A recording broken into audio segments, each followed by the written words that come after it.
Of course, we now know that there is this will for peace, and it's a China-led multinational naval exercise involving, BRICS countries. This has particularly raised many red flags in the country. No, the purpose of this exercise is precisely to make sure that the trade is going on freely. This comes at a time when it is a BRICS event also taking place, and countries involved, of course, being the likes of Russia, being the likes of Iran, being the likes of China, all part, of course, as well as from the BRICS partners. Kalau kamu sudah melihat sepenggal video tadi, apa yang akan terjadi dalam 24 jam ke depan? Tentunya Amerika Serikat semakin mendapat tekanan hebat dari negara Blok Timur, khususnya koalisi BRICS. Baru-baru ini terlihat kapal perang mereka sedang mondar-mandir di Laut Afrika Selatan untuk menjalani latihan militer bersama China, Rusia, dan Iran. Ini merupakan respons keras atas sikap Donald Trump yang telah mengacaukan negara-negara kawasan timur. Sinyal perang semakin terlihat jelas dari raut wajah Vladimir Putin yang tenang tapi menyimpan dendam. Cetak gol coba merangkum perlawanan koalisi BRICS persiapan bertempur ke zona perang hancurkan propaganda Donald Trump sebagai berikut. Tensi memanas koalisi BRICS latihan militer di Afrika Selatan. Dunia kini tertuju pada Washington yang terus-menerus mengacaukan urusan negara lain. Donald Trump lagi-lagi mencari masalah dengan musuh terkuatnya di Blok Timur yakni Rusia. Setelah menyita kapal tanker Marinera, Amerika Serikat kembali merampas kapal tanker Rusia. Kali ini, kapal Olina yang mengangkut minyak mentah ini dirampas paksa Paman Sam di Laut Karibia. Dalam operasi penangkapan ini, militer Amerika Serikat bergerak dengan arahan yang presisi. Pasukan bersenjata Paman Sam terlihat menggunakan perangkat peledak di pintu kapal. Bersumber dari Al Jazeera, Trump memang sudah mengincar kapal tanker Olina. Pete Hegseth mengatakan hanya Amerika Serikat yang berhak untuk mengelola minyak Venezuela. Blokade terhadap minyak Venezuela yang dikenai sanksi dan bersifat ilegal tetap berlaku sepenuhnya dimanapun di dunia, kata Menteri Pertahanan Amerika Serikat ini. Jika kalian mengira Rusia hanya diam, nampaknya kalian salah besar. Kementerian Luar Negeri Rusia mengatakan Amerika telah melakukan tindakan provokasi terhadap Moskow. Kali ini, Paman Sam salah memilih lawan dan benar-benar membangunkan beruang yang tertidur.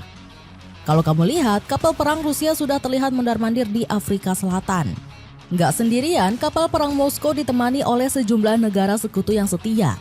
China dan Iran terlihat sedang mengadakan latihan militer angkatan laut bersama Rusia di Afrika Selatan. Latihan ini digelar di bawah bendera BRICS+.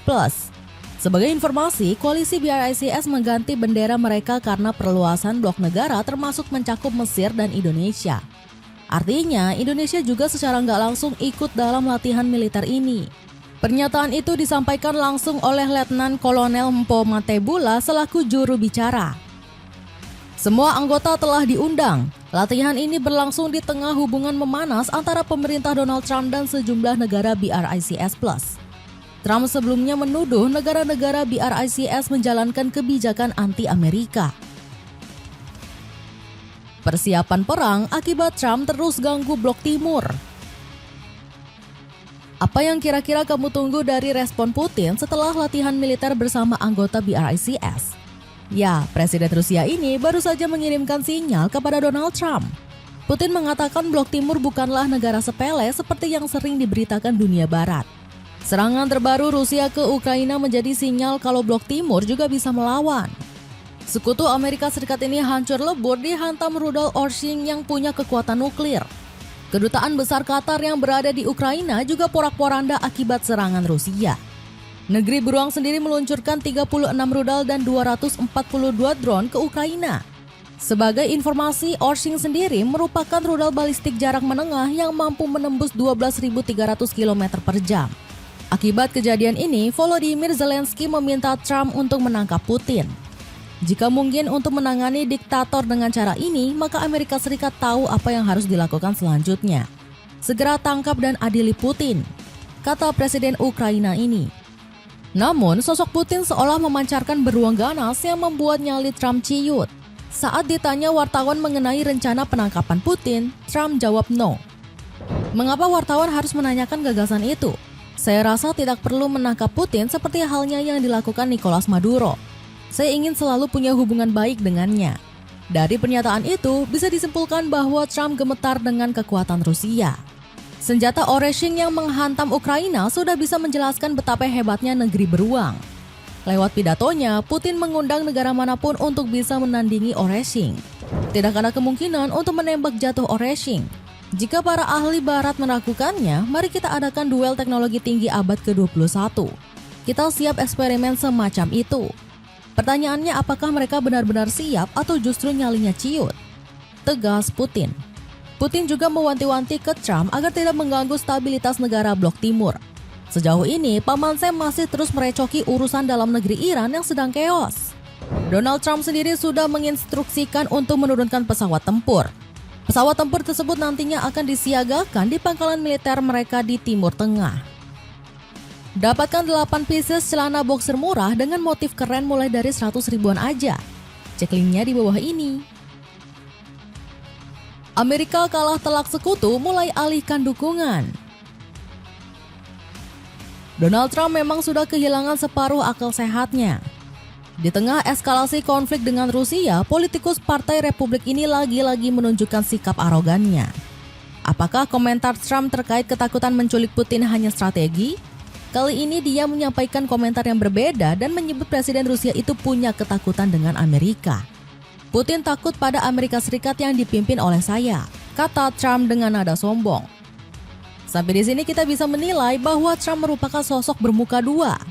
Di depan terlihat manis dan di belakang ternyata menyimpan dendam yang besar. Tapi apakah pernyataan Trump ini bisa memanaskan situasi dan hubungan dengan Rusia? Ya, tepat sekali. Kali ini Trump tidak main-main dan akan menggempur para sekutu Rusia. Selain Iran, sang presiden juga telah menyiapkan rencana serangan besar ke kawasan Suriah.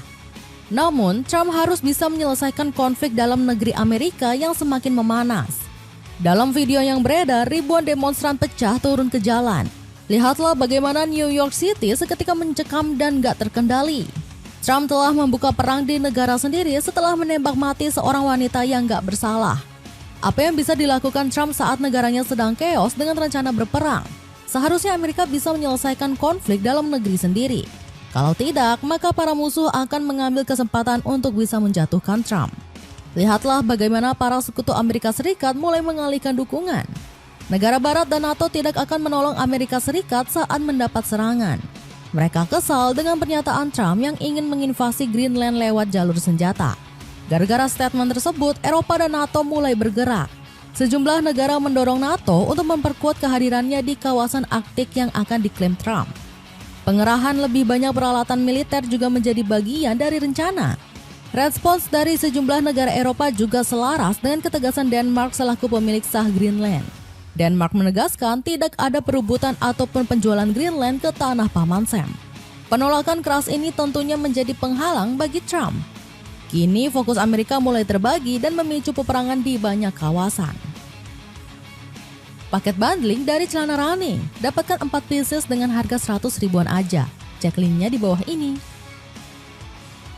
Itulah ulasan perlawanan koalisi BRICS persiapan bertempur ke zona perang hancurkan propaganda Donald Trump. Bagaimana pendapatmu? Apakah latihan militer BRICS ini merupakan strategi jenius untuk menghentikan ambisi Trump? Coba tulis pendapatmu di kolom komentar di bawah ini.